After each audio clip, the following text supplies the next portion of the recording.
it's always valuable to have another stream of income, another additional service that working in this state. But do people like request for that? If we find mold during a home inspection, yeah, rather than being like, well, who do I call? It's one of those things where it's just like, well, we can do that for you too. Is it good to have more of like as a revenue stream, or is it better to have it as just like a way to provide value? It's like a thing to say, like, well, you see all these realtors and LOs, candidly, who get these licenses, which are really just certificates for whatever. It's right. Like, and they just do it because it looks good. Does it just look good, or it's useful? I think there's an opportunity for both to be true at the same time. I think for me, we hope not to come across mold during an inspection, but if we do, the next natural step is, well, who do we call to take care of it? So rather than saying, I don't know, or sending them on a goose chase, line something else up, we'd be like, well, we can do it right there. So it's almost like a value add that if we do come across it. It's a huge value add, actually, because then, like, the way that we see it, which I'm sure is like, because you're very in tune with like how a realtor's day-to-day goes as well as a loan officer's, Absolutely. right? Which is like what separates guys like you from the rest of them. It's like right. Knowing our business. So let's say that were to happen, and then you needed someone who had that mold license, right? Mm-hmm. And then it takes you 2-3 days to get that person in. It's another 2-3 days that someone else can come in and it's just something that's going to potentially lead that AO off into the gutters and allow someone else to come in who's ready. Right. You know what I mean? Which happens. It happens all the time, unfortunately.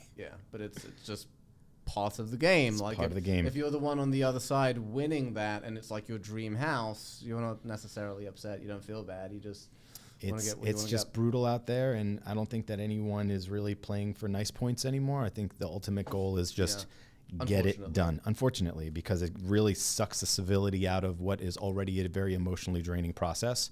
But here we are. So let's go back to the beginning, Stephen. Yeah. How did you get into the business and when?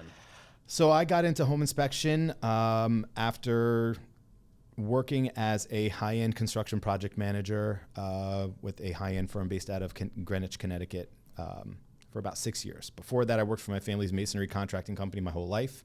Gotcha. So my dad is a happily retired, expert stone and brick mason. So construction has just always been in my veins. Yeah, that makes sense. But then how'd you get from that to home inspections?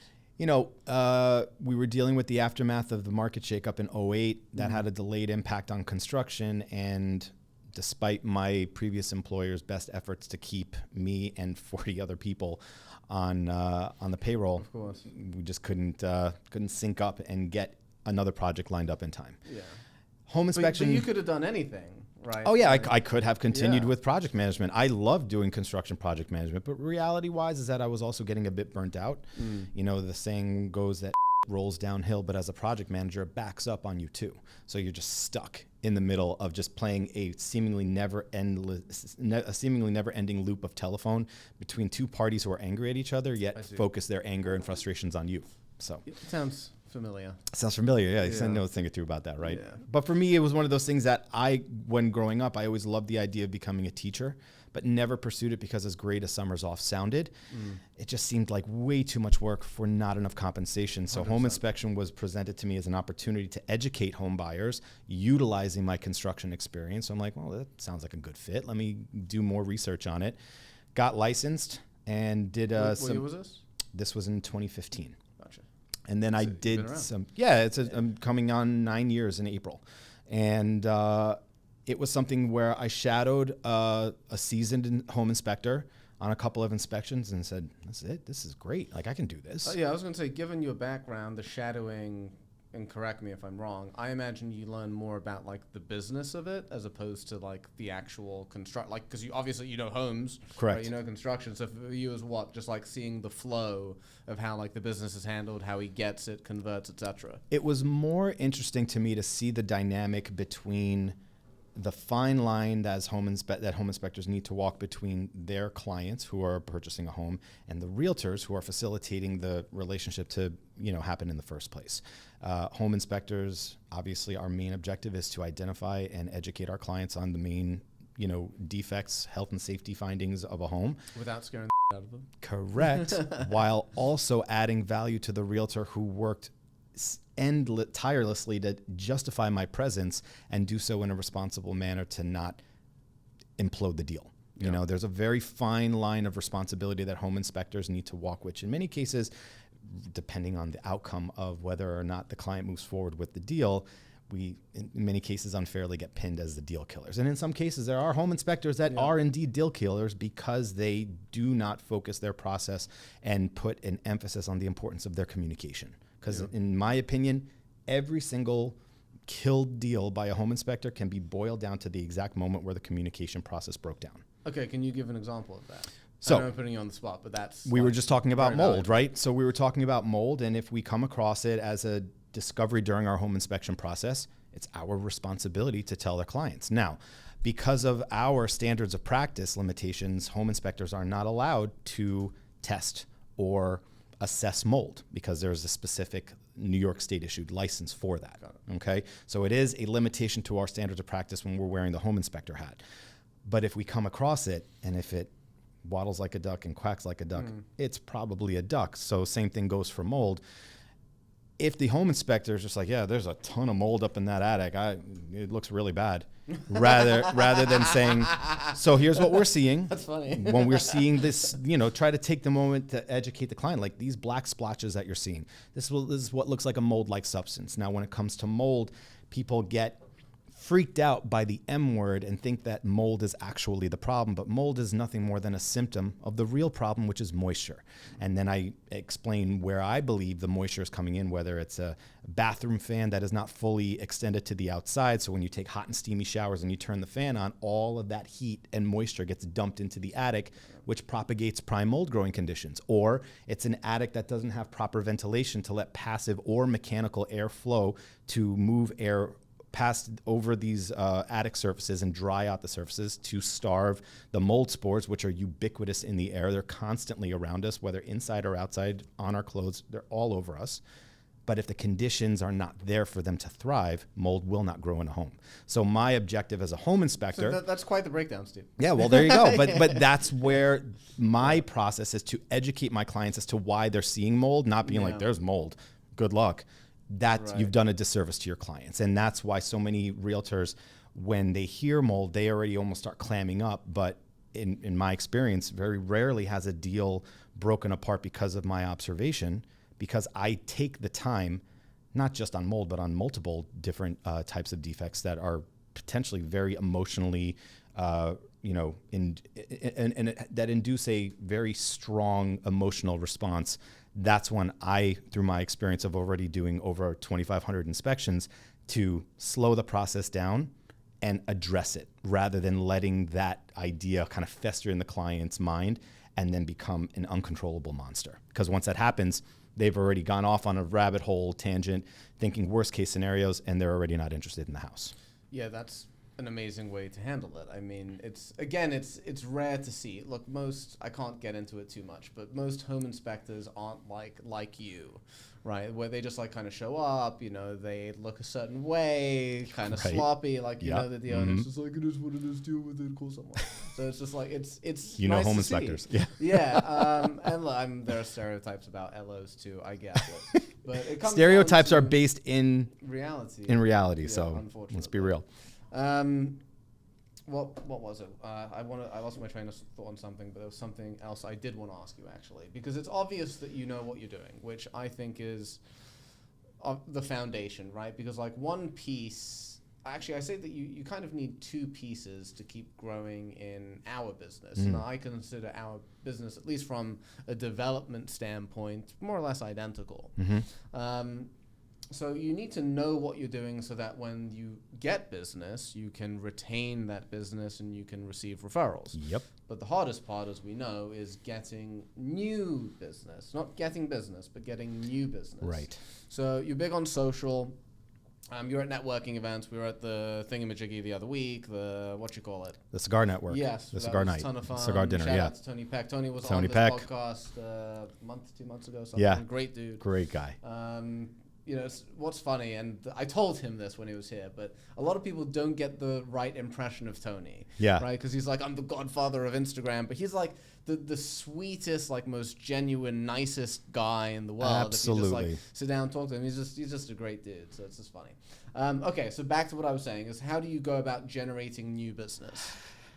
You know, when it comes, and I'm sure you deal with this a lot as well, real estate agents kind of formulate, whether they realize it or not, they're kind of their go-to team really based on experience, right? Everyone has horror stories, but everyone also has stories where the speed bumps were removed by inserting specific team members into their transactional process. For me, I think it's one of those things that, again, doing over 2,500 inspections, I've already gotten to a point where, thankfully, my reputation precedes me in a positive manner. I'm obviously not everyone's cup of tea, and nor am I out here trying to be. Yeah. But when it comes to, getting new business, I'm already, and I've seen it already, which I'm extremely thankful for, that I'm already kind of getting pre-vetted new business opportunities because of the work that I've done in the past. And that's an integrity issue. And unfortunately, fortunately for us who actually have integrity, it's not something that you can fake. It's earned. Yeah. And that's something that people see it by dealing with you. Exactly. And more importantly, not just dealing, but then after the fact that they've dealt with, then kind of having that postmortem being like, oh, that was such a great part of it. And like my clients got so much out of it.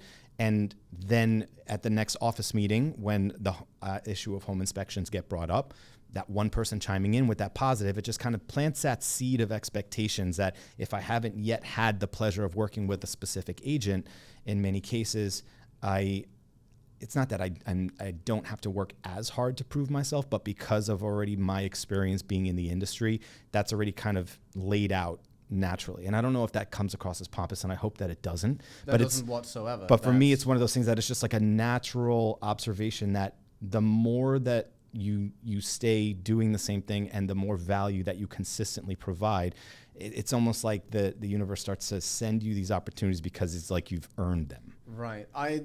I believe in that. Look, I don't believe in like karma or the law of attraction in the sense of like there's a magic man making sure that you get what you deserve. Right. But I do believe in energy. Mm-hmm. Right. So if you're putting like a type of energy out there, and you could just call it as simple as like effort. Yeah. Right. You're putting genuine like effort, and with your, again, integrity and values and everything behind it. People feel that just in the way you communicate and the way that you conduct yourself. And then through that, people see, okay, this person would be a great fit for Stephen. This person wouldn't be a great fit for Stephen. There's been opportunities. Right. There's been opportunities where realtors have actually said, I'm working with this client. I don't want them for you. Yeah. And it's just like, thank you. I appreciate that. Yeah. I owe you a lunch. Yeah. But it's also one of those things that, and you know it just as well as I do because we're on a very transactional basis. It doesn't matter how many successful loans you've closed in the past. It doesn't matter how many great home inspections I've done in the past. Your client that you're dealing with that day doesn't care about that. They care about you hitting a home run for them. Yeah. And that's why it's so important that, the adage of just, waking up every morning and having that focus to just go out there and maximize your day. You can't fake that. You really have to be in that mindset to bring your A game every day. And it sounds like an easy cop out to just be like, oh, you got to bring your best every day. But you really do, because if you don't that day, then your reputation and integrity just slowly starts to trend downward. And that's what the thing is. Like, yes, and you can put the work in and make the sacrifice, but once you've done that and you've propped yourself up to a certain level of expectation, you got to continue doing it at that level. Well, I understand. And you can't fake that. The appeal of not doing it, because in order to do it, it requires a tremendous amount of effort, not just physical, but like mental, to stay like, how do I stay on top of my game and feel my best all the time? On the bright side, over time, it does become easier because you just get used to. So I was just in a meeting with Shah Tarani, who's the CEO of Madison. And I was talking about I don't know if you know this, Steve, I teach CE to realtors once a month. Awesome. Great time. But when I first started doing it, and don't get me wrong, I've done a lot of public speaking over the past 4 or 5 years since I started doing video and all this stuff. And the CE, I used to find it really draining physically because I gave it everything that I had because I wanted it everyone to have a good time and value and try engaging and crack some jokes and blah blah blah, and it used to wipe me for the day. I was just ugh. And now I do it and I just show up, and I still put in the same amount of effort, energy, all this stuff. But the difference is that when I'm done with it, I'm not drained. Because even though that was a new activity that required like my mental, it's like when you do it a bunch of times, you develop muscle memory. Right. And to me, it's like, it's no different than pulling credit now. It's that simple. It's just, a couple clicks, but mentally. And I think that's like, it's a huge thing for people that like are scared to take on new tasks, right? Especially if those tasks seem big. Mm-hmm. And which I won't talk about here, but like I was talking about some new things that I have to do to, get me out of my comfort zone and like do more business and, different angles that I'm not used to working. And I was like, okay, it's going to be tough in the beginning, but as you said, you develop that muscle memory. You're speaking to me because I'm at the beginning of this kind of journey to get comfortable being uncomfortable and doing things that I'm not good at yet, or I'm not efficient at yet. And that is so scary because when you get into the rhythm, you just want to keep doing things that you're going to kill and just bring absolute value to. And the idea of starting to sharpen and hone a skill that you have not yet mastered, and just know that you're going to be spending time at something and you're going to suck at it. Yeah. That, as a high functioning person, it's terrifying because like that sounds like a terrible time. I just want to go out there and keep doing what I do. It's not great for our ego. It's like a necessary, almost like a downward trajectory in order to elevate you to the next level. The only positive that comes from it is you feel very alive. Right. At first, like you feel that pain. I'll give you an example. I used to train a lot of self-defense and MMA, and I had this instructor who was Tyler's size, but probably had an additional 50 pounds on Tyler. Okay. And anytime, like we would end our sessions with sparring, light sparring. I was the youngest in the class, definitely the lightest from a body weight perspective too. And like, I'd be feeling myself, like get my sparring on, and like, I got him some nice kicks. And then my instructor would just step in the middle of me sparring someone else and just like fucking rock me in the face. Like, and don't get me wrong, he held back because if he did hit me, I would not have gotten up. Yeah. Which I appreciated. But I just remember in those moments, I've never felt more alive. When like it's humbling, and you feel that ironically is like when you're done with that, you feel unbreakable, unstoppable. Because it's like, I just went through this thing that's scary. I was completely at a disadvantage, both physically and mentally. And now like I can do anything. But you came out on the other end. Right. And even though like it wasn't a life-threatening situation, again, he took it easy on me, but he still my shit up. Of course. And but it's great, but it's the same thing in business. Anytime like we do that thing that's new or scary, that's when we feel alive. It's when we feel unstoppable, and it creates momentum. Well, yeah, because you're onto all parts of the business. Because you're accomplishing something that before you couldn't even do.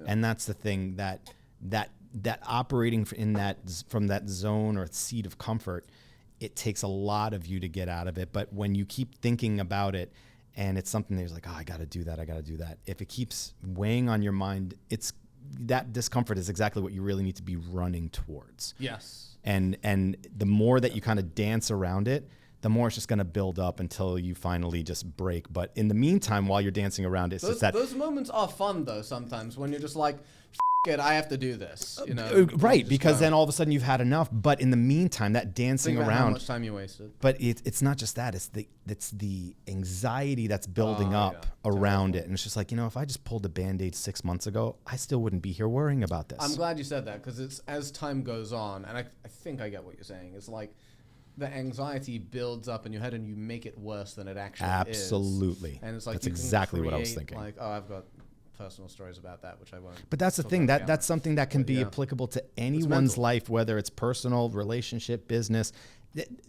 We all postpone discomfort. Yes, as long as we can. For as long as we can, because everyone likes to be comfortable. But in many cases, the best breakthroughs and moments of absolute kicking life's ass comes through that breakthrough. But it's getting yourself mentally to be like, you know what, I'm going to find the clarity to find my path and just push through. Right. And when you say breakthrough, we're not talking about like a Tony Robbins like breakthrough that you had like with your mom or something. Though it could be that. We're referring to more like making that call that you should have made a few months ago, right. reaching out to that person, doing that one video that you've been meaning to do. It's like these simple things are what really elevates us. So question, Stephen. How, and it's kind of random, but gives me good insight, and obviously reveal as much as you want. Sure. What does a typical day look like for you? Like from morning to sleep? Busy. Wake up to sleep, yeah. My wife, I'm married to my beautiful wife, Angela, who is a veterinarian. And how long? We were married in 2012, so 11 years. Oh, wow. Congrats. Yep, thank you. We have 3 children. 8, Awesome. 7, and a soon-to-be 3-year-old. Lots of mouths to feed. A lot of mouths to feed, lots of stories to hear, and lots of time to divide. Yeah. And it's something that my day, it kind of, despite my best efforts to try to streamline the next day's morning the night before, usually waking up in just utter chaos and, just making sure that the bus doesn't come and go without my kids getting on it. Yeah. My little guy, he's very go with the flow, so he's great. All my kids are wonderful, frankly. I'm a truly blessed man, and I know every parent is blessed, but I really lucked out with my kids. They're all phenomenal kids. Anyone would be more than happy to be like, yeah, I'd take those kids in a second. And I know that how blessed I am to be able to say that. One day I could say the same thing. And you will. And it'll be a different challenge, but once the juice is so worth the squeeze. It's the best. I truly thrive at being a father. I love it more than anything. They are my kids and my wife are my absolute wise hard stop. Yeah. Everything else is just bonus on top of that. And when you're running your business and you're married to, she actually got herself out of the hospital and is now working on a more executive level where she's actually overseeing new mergers, acquisitions, and new hospitals being opened. I think at the moment she's overseeing, close to 150 hospitals up and down the East Coast. Oh, wow. So she's not like a practicing vet. She'll still scrub in every once in a while, whether she's doing training or there's an extremely challenging, procedure that needs to be done for one of her hospital doctors. But now she's really in the leadership position of really just procurement, hiring, training, and really just running numbers to see if the practice is financially viable practice. So she's absolutely doing amazing work. Super proud of her.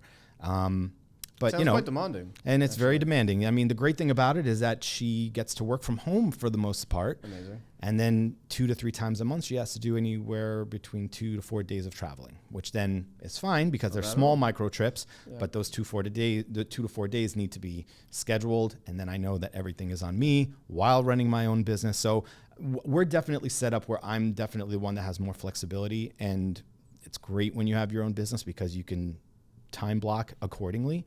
And frankly, as proud of my business as I am and how much I love doing what I do, I say it with no regrets and almost unashamed that my family always gets precedent. As it should. That's the way that it should be. Exactly. And that's honestly why even my social media presence is such an open book with my family because I don't want it, and it's not a cop-out because it's the reality of the truth that yes, I'm loving this, but and doing inspections and building relationships, but if my daughter really wants to play soccer with me in the front yard, I'm going to choose that every time. Of course. You know what I mean?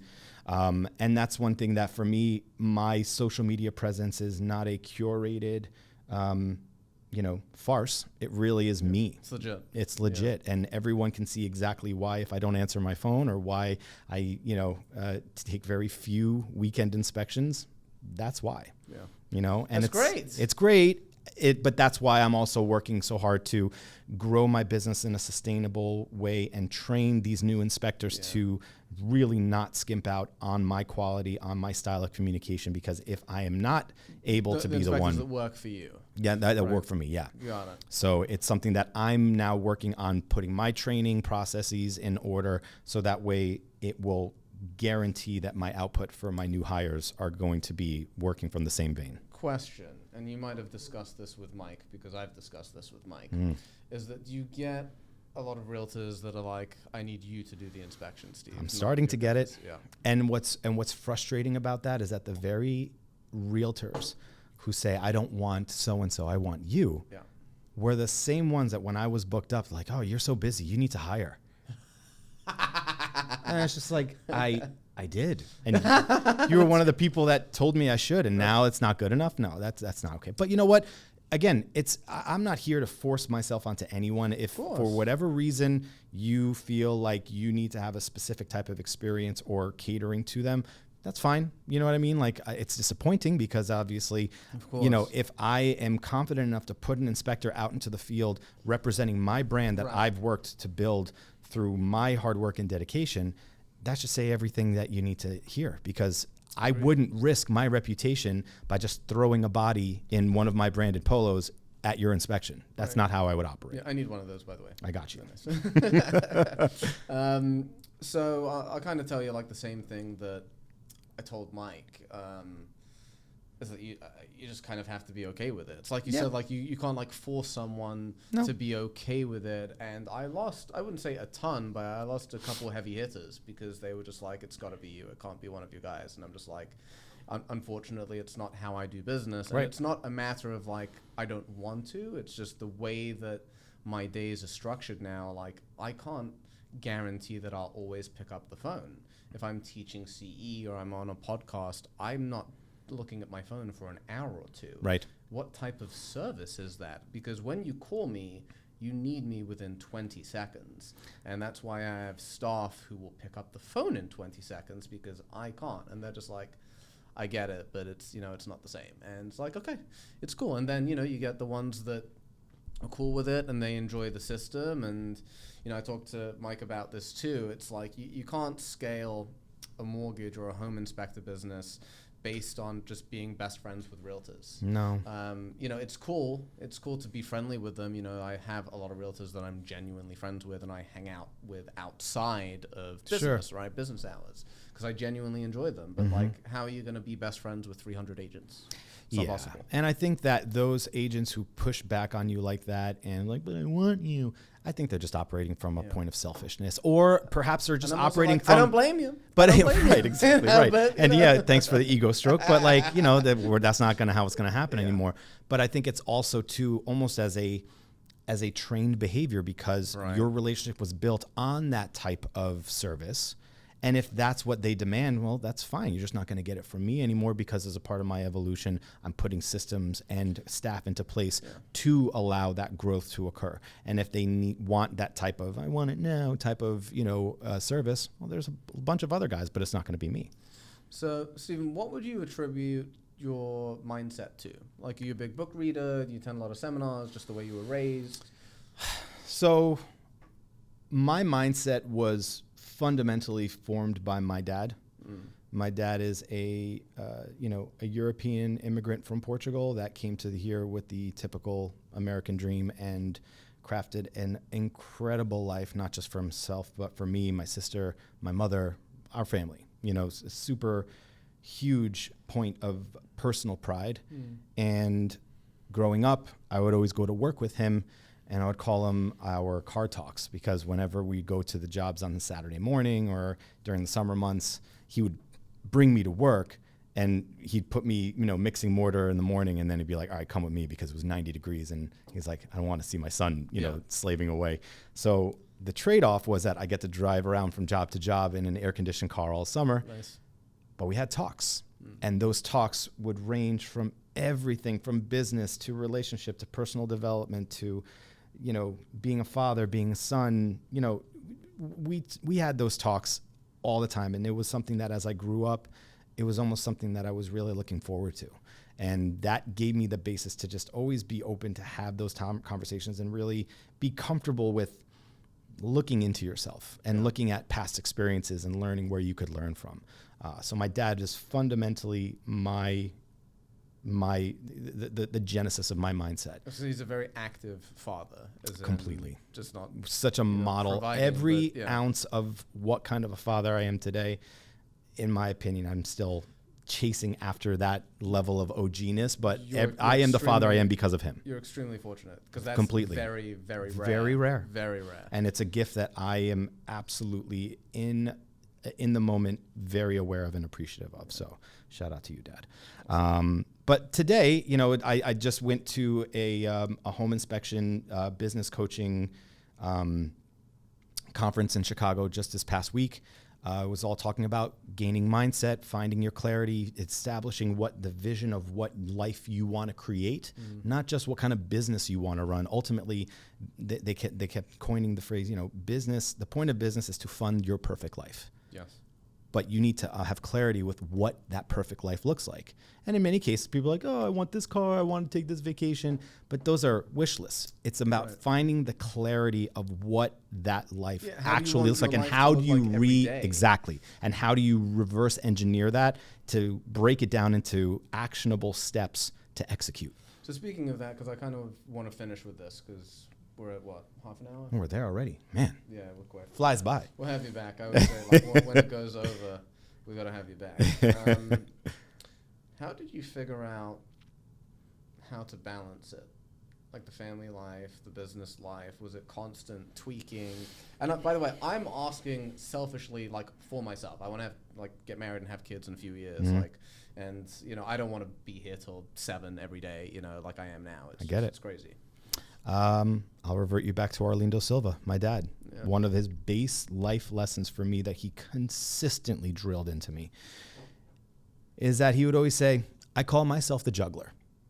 Every aspect of your life is contained within a ball. It's your job to make sure that every single ball gets tended to every single day to keep it up in the air. You pay too much attention to one ball, another ball is going to drop. Then it takes much more effort for you to actually keep those other balls going in the air, bend down, bring that ball back up to speed, and integrate it back into life. Juggling is the only way, and that is how you need to prioritize which ball to keep your eye on. It's a fantastic analogy, and I appreciate you not just saying juggling and actually giving that pantomiming. No, because the visual, because it's right. Because if you focus on a certain ball, right, the others go down, and you got to grab them, give them their attention. I get it. It's a fantastic. Your father is a wise man. He's a wise man. Yeah. Appreciate it, Stephen. So because we didn't do this in the beginning, welcome to the Madison Podcast. This is Ben Lavender, New York's favorite British mortgage broker.